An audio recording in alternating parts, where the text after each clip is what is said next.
All right, ARCA at Homestead. Here are my settings: steering to steering offset, comfort base, brake bias we have at 60.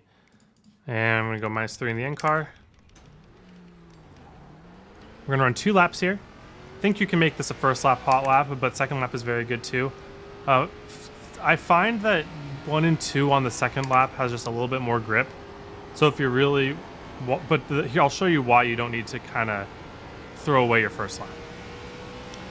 Because the top of 3 and 4 is viable for hot lap.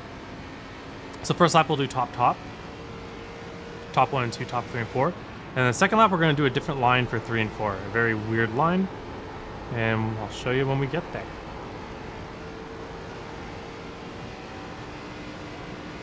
Okay. So it's going to be like a little bit like Darlington here. Going to brake, hit the car up to the wall, kind of throttle it to the wall, and then we should have a decent amount of grip under us at this point. Again, we don't have quite as much grip on lap 1 because of the less heat in our tires. And we're just going to drive the car pretty careful through the top of 3 and 4. Just not much grip 3 and 4 here. So I'm just going to roll this half throttle till the car is ready to go. Just keep the car under me. It's going to want to get loose with any sort of throttle input. That's a good for lap 1. If we can bank that in. Should be able to go a little bit faster lap 2.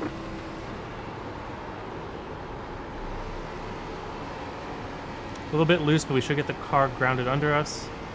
Yeah, you see how we just get a little bit more grip in 1 and 2. So now we're going to go for the crazy line. If it works, it works. If it doesn't, it doesn't.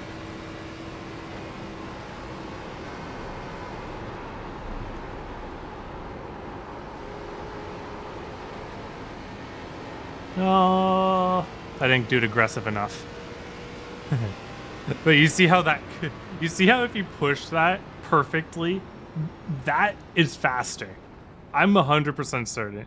But I don't think it's very consistent. And if it's consistent, it's just so hard. Let's take a look at both of those. By the way, running just the bottom is also good for 3 and 4. You'll get a similar time. We'll go over that line more in long run. You can see how hard this hot lap is. It took me a little while to get it. Okay. So 1 and 2, same for both laps. Basically, I'm going to make sure that my car is pointed towards this seam before the banking begins. Usually around the stoplight. Maybe a little later. I think I was a little late to the turn here because my car understeered a little bit more than I would like to.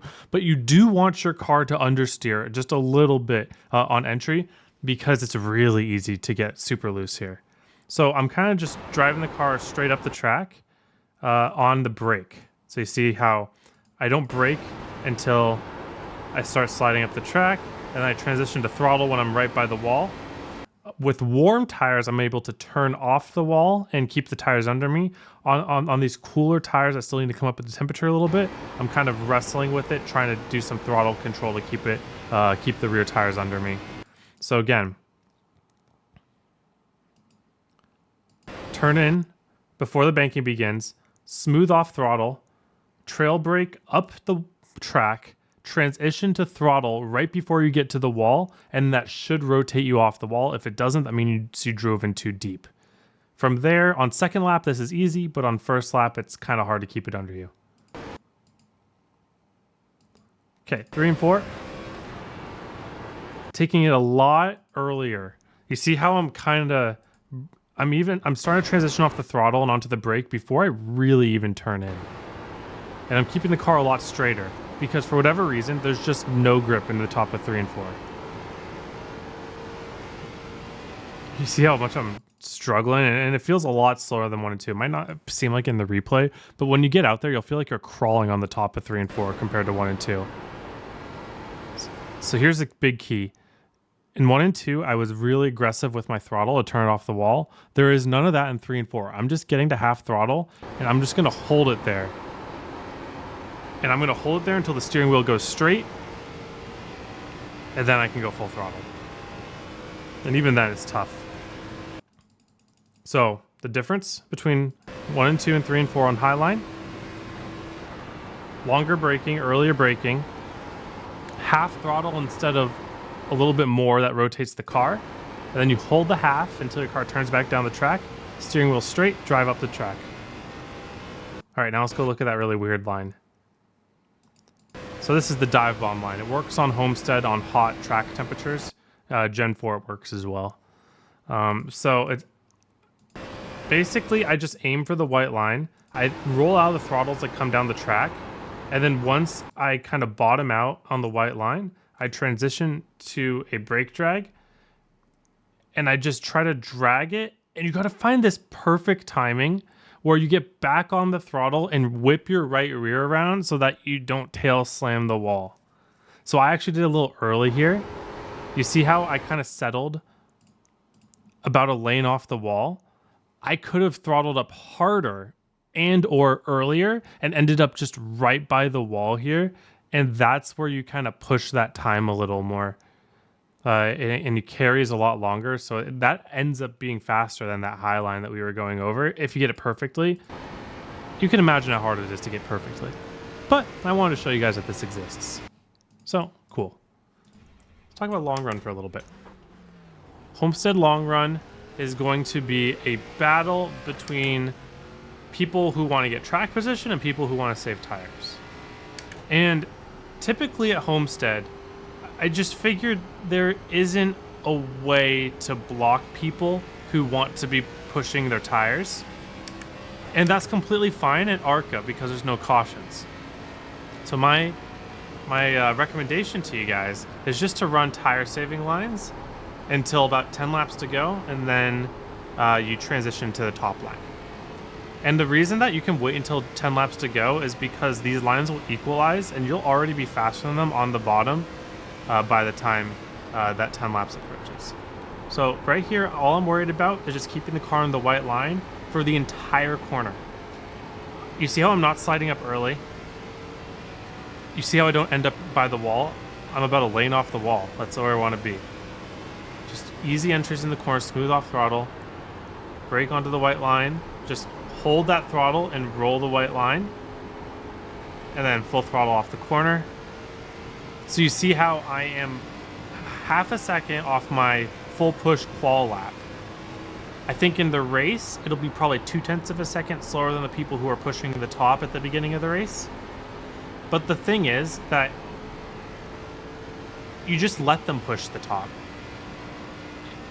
Within reason. It's hard because you want the track position, but at Homestead, if you have better tires, you can just use different lanes to get around everybody at the end of the race. This is going to be a right rear burner as well, so you got to be really careful. Like a lot of the people who are going up top aren't burning the right front, they're going to be burning the right rear. So when we're down here on the white line, we just want to keep the car comfortable and roll the perfect throttle to where we're just right along the white line, handling completely neutral. That was a little early throttle. You see how I slid up a little bit early in the corner? That's not the end of the world, but that loses you a little tiny bit of tire that adds up over time. For your guys' purposes, it probably doesn't matter too much. Ooh. So 3 and 4 bottom line is definitely looser than 1 and 2 bottom line, so you got to be a little careful of that. But I reckon that after like 6 or 7 laps of people running the top and like other push lines, they're already going to be equalized to you if you're running the bottom here.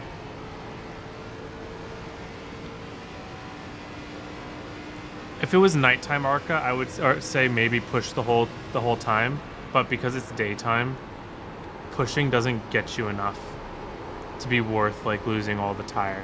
Yeah, that's a lot better.